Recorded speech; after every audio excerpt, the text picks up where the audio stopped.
नमाज पढ़ रहे हो, दाढ़ी कटी है तो गुनहगार हो रहे हो। रोजा रखा है और दाढ़ी कटी है, गुनहगार हो। सजदे में पड़े हुए हो, दाढ़ी कटी हुए, गुनहगार हो। टोपी को सर पर रखना, पगड़ी को सर पर रखना समझते कोई ज़रूरी नहीं है। हज़रत नबी करीम सल्लल्लाहु अलैहि वसल्लम ने हमेशा अपने सर को पगड़ी से सजाया है। गोल्डन टेम्पल में जाओ पंजाब में, नंगे सर अंदर घुसने नहीं देते हैं। पता नहीं कौन सा पायजामा लगा हुआ होता है, दराज लगाकर मस्जिद में आ जाते हैं, शर्ट लगाकर मस्जिद में आ जाते हैं। ए नौजवानों, संभल जाओ, तुम अल्लाह के घर के अंदर नंगे दाखिल होते हो, वो वक्त दूर नहीं है अल्लाह घरों के अंदर नंगा कर देगा। और हम उस वतन अजीज के अंदर रहते हैं जहां में सितम ही सितम देखा है, चैन और सुकून नहीं देखा है। कितने लोगों को मैं देखता हूं फजर की नमाज में वो चड्डियां पहनकर आ जाते हैं। आज तो मौलवी को, मुफ्ती को, कारी को, हाफिज को, दाढ़ी वाले को, टोपी वाले को, कुर्ता पायजामे वाले को, पगड़ी वाले को गामो ग्रोस कहते हो। कहाँ तुम बैकवर्ड के रहने वाले हो? कल जब ये दाढ़ी के बाल कटाने पर जो ठुकाई होगी, मन तशब्बह बिकौमिन फहुवा मिनहुम, ये दाढ़ी कटाने वाले जिसकी शक्ल बनाते थे उनके साथ इनको फेंक दो। आज के दौड़ था ये बैकवर्ड अलाक। दाढ़ी रखना सुन्नत नहीं, दाढ़ी रखना वाजिब है। नमाज पढ़ रहे हो, दाढ़ी कटी है तो गुनहगार हो रहे हो। रोजा रखा है और दाढ़ी कटी है, गुनहगार हो। सजदे में पड़े हुए हो, दाढ़ी कटी हुए, गुनहगार हो। आज तो नौजवानों को, बुजुर्गों को हमारी ये बात बहुत कड़वी लगती है। तो वरना दाढ़ी सटन वाले पता ही शासन प्योम तन नाज धरा संजीदगी आज बुरी बहुत लगेगी, लेकिन वल्लाह कल क़यामत के दिन अबू दाऊद शरीफ की रिवायत है, अल्लाह के नबी सल्लल्लाहु अलैहि वसल्लम के पास ईरानी दाढ़ी कटे हुए आ गए। अल्लाह के नबी सल्लल्लाहु अलैहि वसल्लम ने चेहरा फेर लिया, कहिए दाढ़ी कटे हुए ये मेरे सामने आएंगे? बिल्कुल नहीं। ये इसको समझते बंदे नाज क्या जरूरी छो। टोपी को सर पर रखना, पगड़ी को सर पर रखना समझते कोई ज़रूरी नहीं है। हज़रत नबी करीम सल्लल्लाहु अलैहि वसल्लम ने हमेशा अपने सर को पगड़ी से सजाया है। आपका सर पगड़ी से मुज़य्यन होता था। नाज़ाची से फलानी कौम का ये काम है, वो लोग पहनते, हम नहीं पहनेंगे।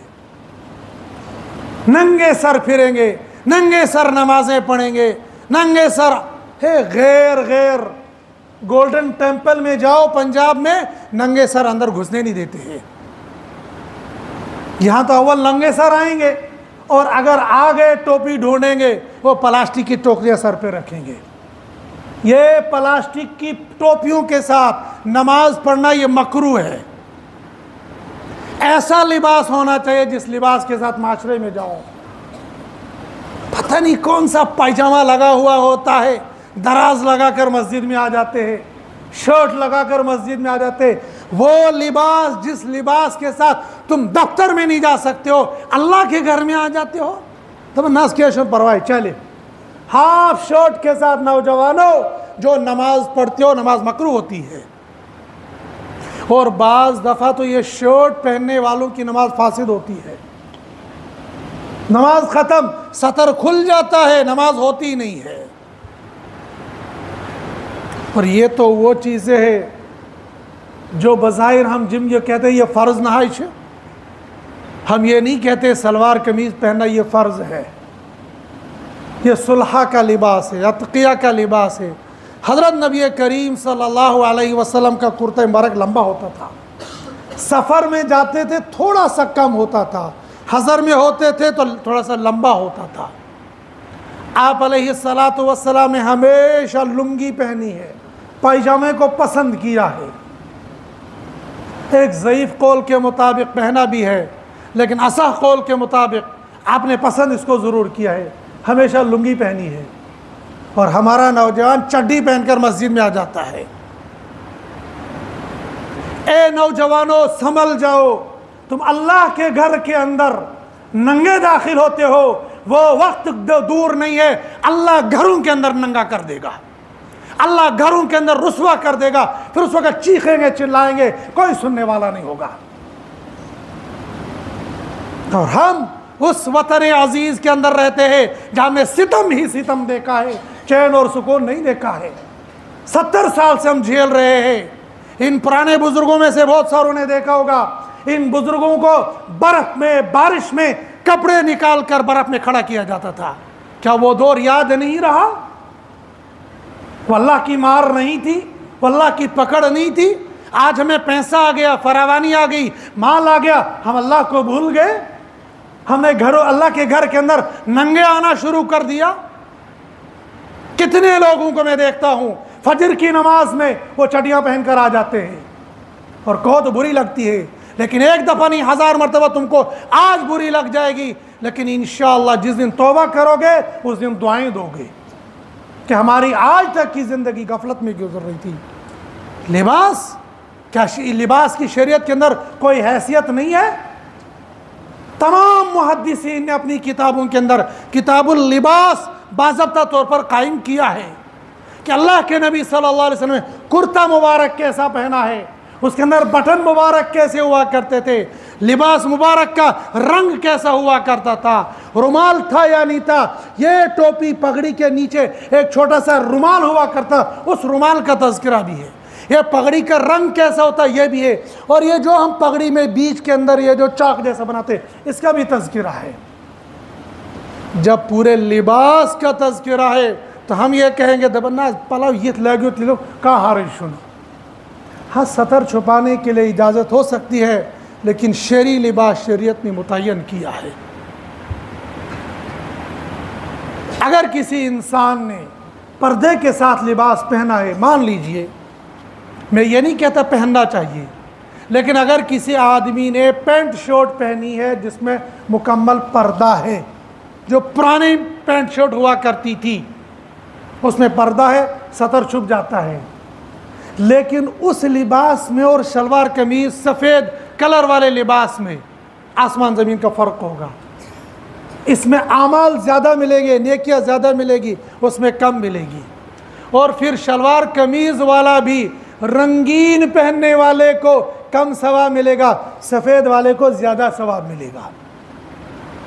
अहब्बु सियाब इंदल्लाहि अबियज़, प्यारे नबी सल्लल्लाहु अलैहि वसल्लम फरमाया, खुद भी सफ़ेद लिबास पहनो और मुर्दों को भी सफ़ेद लिबास में कफन दिया करो, लेकिन इसमें ऊंच नीच का फ़र्क होगा, 19-20 का सवाब मिलेगा, सवाब दोनों को मिलेगा।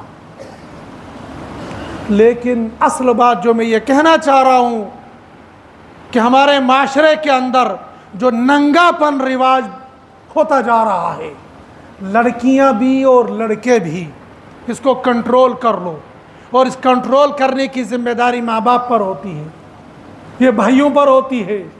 हमारी बहनें, हमारी बेटियां नंगी चल रही है, इसको कंट्रोल कर लो, वल्लाह का अल्लाह का अजाब और अल्लाह की गिरफ्त और अल्लाह की पकड़ आ जाएगी।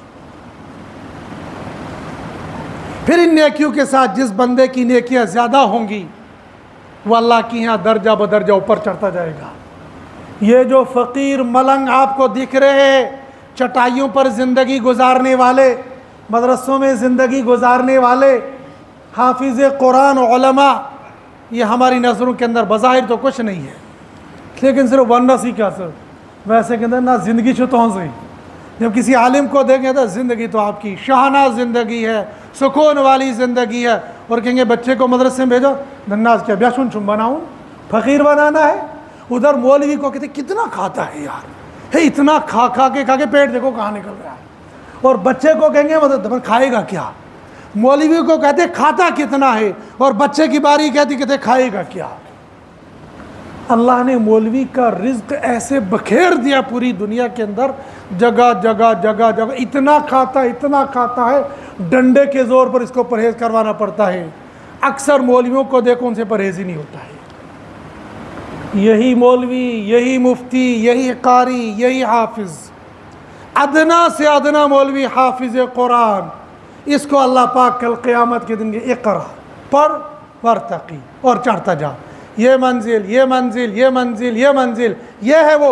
वज़ालिका जज़ाउ मन तज़क्का, जो जितना तक़वे और तारत वाला होगा ऊपर चढ़ता चला जाएगा। कितनी मंजिल मिलेगी वल्लाहु आलम। कुरान की 6666 आयतें हैं, अगर सब पर अमल हुआ होगा आखिर पर पहुंच जाएगा, और अमल के अंदर जहाँ कमी होगी वहाँ स्टॉप कर दिया जाएगा। तकबीर नारे तकबीर, नारे तकबीर।